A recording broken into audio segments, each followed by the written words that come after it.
Students, today will we discuss about causes for the decline of drama in the 18th century. Okay, first a rise of the novel. Drama declined during the 18th century because the novel gained in popularity. The rise of the novel displaced the drama. It was the novel which had become truly representative, free from most of the conventions which burdened the theatre. It succeeded better in depicting life, manners, and ideas. It attracted those serious spirits which since Puritan times had looked upon plays with suspicion. Next, an age of actors and actresses. It attracted those serious spirits which since Puritan times had looked upon plays with suspicion. Next, a revival of old age. The revival of old plays hindered the creation of new plays.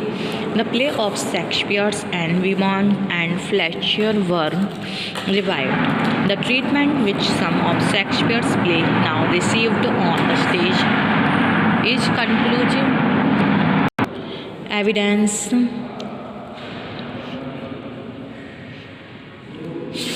of the inability of the age to appreciate and therefore to produce great tragedy. Romeo and Juliet and King Lear were both given happy endings, and Garrick proclaimed that he had produced Hamlet's rescue from the rubbish of the fifth act. This revival of old plays gave no incentive to write of the age to produce new play. Perhaps they thought the writing of new plays would be a futile effort since people of the age were more interested in the revival of old age than in the certain of new ones. Next, the elaborate and striking costumes and scenery. The French fashions and customs were in vogue in the 18th century. The theatre managers were attracted by the gorgeous and extravagant fashions, with the result that attention of the audience was taken off from what should be the essential part of truly living stage. Next, a lack of support from the court.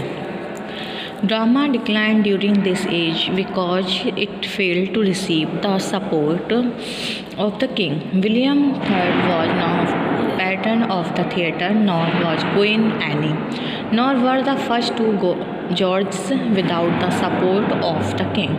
It was difficult for dramatists to make their influence felt in the public of the day. Next, the moral restraint. During this age, dramatists were debarred from indulging in the presentation of obscene scenes, and they had not the freedom with the writers of the Comedy of Manners enjoy. It was Collier who inaugurated the moral reform in the drama, and with his advent, the audience felt that drama should only be written of lines of moral edification. Naturally, the scope of drama became restricted instead of the broad humor of comedy.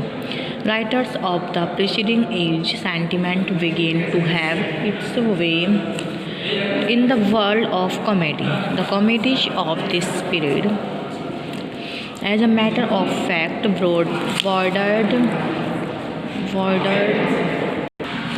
on sentimentality, and everything that seemed to have the tone of fun and humor was regarded as a matter of distaste by the public, and everything that seemed to have the tone of fun and humor was regarded as a matter of distaste by the public. Under such circumstances, comedy could not be written. It was a day of great significance in the history of 18th century drama, when Goldsmith and Sheridan broke new ground by writing the comedy of humor and by setting their face against the sentimental comedy of this age.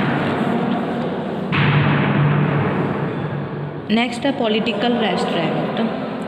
Moral restraint was followed by the political restraint as a result of the freedom with which Fielding and others attacked Walpole's government's licensing act was passed in 1737, confirming and strengthening the powers of censorship already possessed by the Lord Chamberlain.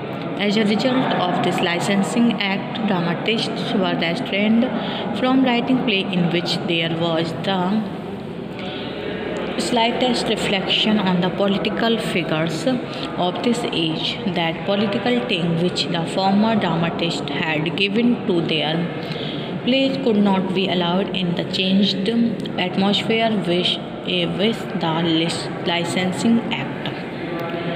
Next, a classical restraint.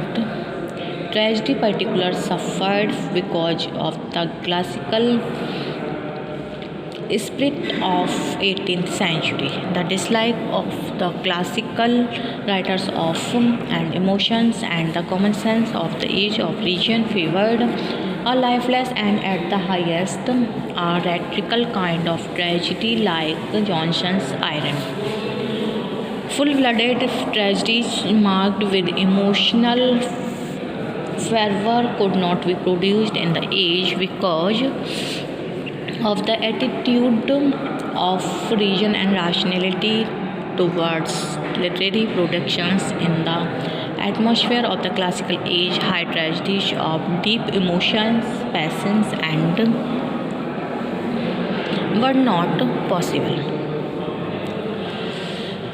Sentimental comedy of the 18th century was in effect reaction against the comedy of manners which had been in vogue during the Restoration period. The comedy of manners was characterized by light-hearted fun, obscenity, and dialogues. The aim of writers of the comedy of manners was to make fun of pious and holy characters.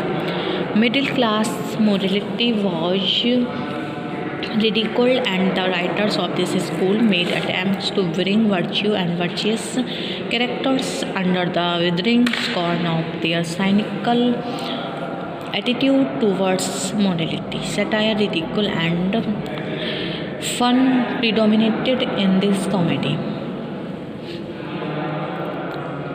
The sentimental comedy of this age was in effect reaction against all that the comedy of manner sought to espouse. In this comedy, laughter and humor were completely driven out in the place of comedy, which was rich in human pathos and pathetic situations were introduced. The first thing that we notice in the sentimental comedy is the complete absence of the true spirit of comedy. Humor gives to comedy its life force, and humor was driven out by the writers of this school. This place of humor was taken by pathos, and humorous situations were replaced by pathetic situations. Secondly, the writers of this school introduced characters from middle class life, characterized by virtue without any grain of vice in them. Thirdly, the dramatists sought to eulogy virtue and condemn vice. The comedy writers of the sentimental school were, in fact, moralists, and their purpose was to teach moral lessons through the medium of their play. The sentimental comedies were really moral comedies, and a sense of morality and virtue government them from the beginning to the end. The sentimental comedy writers wanted to propagate something moral and pathetic and something edifying and gentle. There was an agreeable dramatic sermon with a happy ending.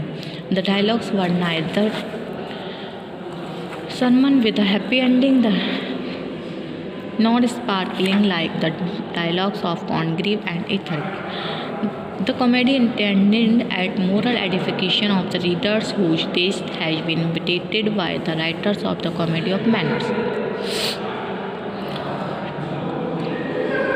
Oliver Goldsmith sought to outline the essential qualities of the sentimental comedy when he sketched Richard Cumberland, the successful writer of sentimental comedies, in his long poem.